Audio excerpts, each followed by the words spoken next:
Hi friends, B R cooking and വ്ളോഗ്സിലേക്ക് എല്ലാവർക്കും വീണ്ടും സ്വാഗതം. ഇന്ന് നമ്മൾ ഒരു സ്പെഷ്യൽ എഗ് റോസ്റ്റാണ് ചെയ്യണത്. പെപ്പർ എഗ് റോസ്റ്റാണ് കേട്ടോ. പെപ്പർ എഗ് റോസ്റ്റ് എന്ന് പറയുമ്പോൾ തന്നെ എല്ലാവർക്കും മനസ്സിലായി ഉണ്ടാവുമല്ലോ കുരുമുളക് പൊടിയാണ് നമ്മൾ ചേർക്കണമെന്നുള്ളത്. അപ്പോൾ നമുക്ക് അതിങ്ങനെ ഒന്ന് കണ്ടിട്ട് വരാം. അത് നമുക്ക് അതിനുള്ള മസാല ഒന്ന് റെഡിയാക്കി എടുക്കണം.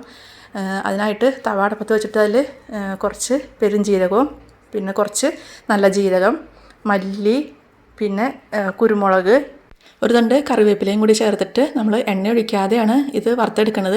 പിന്നെ നമ്മളിതിൽ തേങ്ങയും ചേർക്കണില്ല, മുളക് പൊടിയൊന്നും ചേർക്കണില്ല കേട്ടോ. എരിവ് കൂടുതൽ വേണമെന്നുള്ളവർക്ക് കുരുമുളക് കുറച്ച് കൂടുതൽ ചേർക്കാം കേട്ടോ.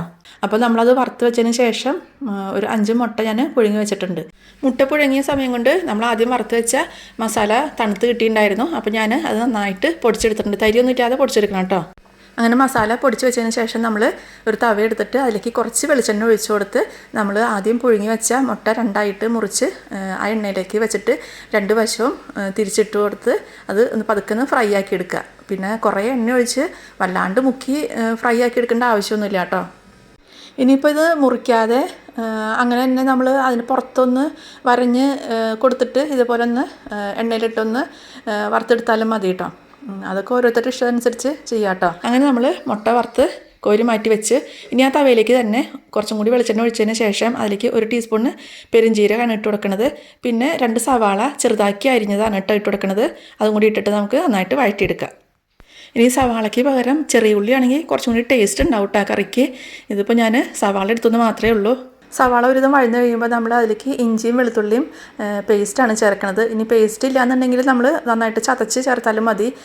പിന്നെ അതിലേക്ക് കുറച്ച് കറിവേപ്പിലയും കൂടി ചേർത്ത് കൊടുക്കുന്നുണ്ട്. ഇനി നമുക്കിതിലേക്ക് പച്ചമുളക് ചേർക്കണമെന്നുണ്ടെങ്കിൽ പച്ചമുളകും കീറിയിട്ട് ചേർക്കാം. ഞാനിപ്പോൾ പച്ചമുളക് ഇപ്പോൾ ചേർത്തിട്ടില്ല കേട്ടോ.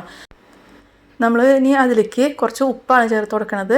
സവാള വഴറ്റാൻ നേരത്ത് ഉപ്പ് ചേർത്തിട്ടുണ്ടായിരുന്നില്ല, അപ്പോൾ കുറച്ച് ഉപ്പ് ചേർത്ത് കൊടുത്തു. എന്നിട്ട് പിന്നെ നന്നായിട്ട് ഒന്നും കൂടി ഇളക്കിയെടുത്തു. അതിനുശേഷം നമ്മൾ ആദ്യം വറുത്തിട്ട് പൊടിച്ച് വെച്ച മസാല പൊടി ഉണ്ടല്ലോ അത് അങ്ങോട്ട് ചേർത്ത് കൊടുക്കുക. നമ്മൾ ഈ മസാല വറുത്തിട്ട് പൊടിച്ചതായ കാരണം കുറേ നേരം ഇട്ട് മൂപ്പിക്കേണ്ട ആവശ്യമില്ല. അതൊന്ന് ചൂടായി കിട്ടിയാൽ മതി. അപ്പോൾ അതിനുശേഷം നമ്മൾ അതിലേക്ക് ഒരു 1/4 ടീസ്പൂണ് മഞ്ഞൾപ്പൊടി ചേർത്ത് കൊടുത്തു. മഞ്ഞൾപ്പൊടി ചേർത്ത് ഇളക്കിയിട്ടതിന് ശേഷം അതിലേക്ക് 1 ടീസ്പൂണ് ടൊമാറ്റോ കെച്ചപ്പാണ് ഞാൻ ചേർത്ത് കൊടുക്കുന്നത്. ഇല്ലാന്നുണ്ടെങ്കിൽ ഒരു ചെറിയ തക്കാളി പൊടിയായിട്ട് അരിഞ്ഞ് ചേർത്താലും മതി കേട്ടോ. അപ്പോൾ നമ്മൾ അത് ചേർത്തതിന് ശേഷം നന്നായിട്ടൊന്ന് ഇളക്കി മിക്സാക്കി എടുത്തിട്ട് പിന്നെ ഒരു 1/2 ഗ്ലാസ് വെള്ളം ഒഴിച്ചു കൊടുത്തു. വെച്ചിട്ടുണ്ടെങ്കിൽ മസാല കരിയാതിരിക്കാൻ വേണ്ടിയിട്ടാണ് അങ്ങനെ ചെയ്യുന്നത് കേട്ടോ. ഇതെല്ലാം കൂടി ഇളക്കി മിക്സ് ആക്കിയതിന് ശേഷം നമ്മൾ അതിലേക്ക് കുറച്ച് നെയ്യാണ് ചേർത്ത് കൊടുക്കുന്നത്. ഇതിപ്പോൾ 1 ടീസ്പൂണ് നെയ്യേ ഉണ്ടാവുള്ളൂ കേട്ടോ. ഇതിപ്പോൾ വലിയ സ്പൂണായ കാരണമാണ് അത് കുറച്ചായിട്ട് തോന്നുന്നത്. അപ്പോൾ അതും കൂടി ചേർത്തതിന് ശേഷം നമ്മൾ നന്നായിട്ടൊന്ന് ഇളക്കി മിക്സ് ആക്കി എടുത്തു. ഇങ്ങനെ കുറച്ച് നെയ്യ് ചേർത്ത് കൊടുക്കുമ്പോൾ കറിക്ക് ഒരു പ്രത്യേക ടേസ്റ്റ് ഉണ്ടാവും കേട്ടോ. അപ്പോൾ നമ്മൾ അതെല്ലാം കൂടി നന്നായിട്ട് ഇളക്കി മിക്സാക്കി എടുത്തതിന് ശേഷം നമ്മൾ ആദ്യം വറുത്ത് വെച്ച മുട്ടയുടെ കഷ്ണങ്ങൾ ഓരോന്നായിട്ട് മസാലയിലേക്ക് വെച്ച് കൊടുത്തു. ഈ മുട്ട വെച്ച് കൊടുക്കുമ്പോൾ അത് കമഴ്ത്തി വെച്ച് കൊടുക്കുകയാണെന്നുണ്ടെങ്കിൽ പിന്നെ അത് ഇങ്ങനെ അതിൻ്റെ മുകളിലേക്ക് കോരി വെച്ച് കൊടുക്കേണ്ട ആവശ്യമില്ല. ഇതിപ്പോൾ ഞാൻ അല്ലാതെ വെച്ച് കൊടുത്ത കാരണമാണ് മസാല ഓരോ മുട്ടയുടെ മുകളിലേക്ക് ഇങ്ങനെ വെച്ച് കൊടുത്തത് കേട്ടോ. അപ്പോൾ അങ്ങനെ നമ്മൾ തീയിൽ വേണം കേട്ടോ ഇതൊക്കെ ചെയ്യാനായിട്ട്. അതിനുശേഷം നമ്മൾ അതിലേക്ക് കുറച്ചും കൂടി കറിവേപ്പിലയാണ് ഇട്ട് കൊടുക്കുന്നത്. പിന്നെ ഒരു 3-4 പച്ചമുളക് കീറിയതും കൂടിയിട്ട് ഇട്ട് കൊടുക്കണം കേട്ടോ. അതും കൂടി ഇട്ട് കൊടുക്കുമ്പോൾ ഒരു പ്രത്യേക ടേസ്റ്റാണ് കേട്ടോ. ഇങ്ങനെ ലാസ്റ്റ് നമ്മളിങ്ങനെ ചെയ്യുമ്പോൾ. അങ്ങനെ നമ്മുടെ പെപ്പർ എഗ് റോസ്റ്റ് റെഡിയായി. അപ്പോൾ എല്ലാവർക്കും ഇഷ്ടമായില്ലേ റെസിപ്പി?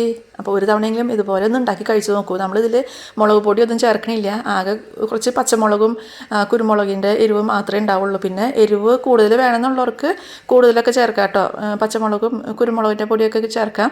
അല്ല ഇനി മുളക് പൊടി ചേർക്കണം എന്നുള്ളവർക്ക് കുറച്ചത് വേണമെന്നുണ്ടെങ്കിൽ ചേർക്കാം കേട്ടോ. നമ്മൾ ഉള്ളിയൊക്കെ വഴറ്റുന്ന സമയത്ത് ചേർത്താലും കുഴപ്പമൊന്നുമില്ല. അതൊക്കെ ഓരോരുത്തരുടെ ഇഷ്ടം. എരിവും ഉപ്പും പുളിയൊക്കെ നമ്മുടെ ഇഷ്ടത്തിനനുസരിച്ച് കൂട്ടിയും കുറച്ചൊക്കെ എടുക്കാമല്ലോ.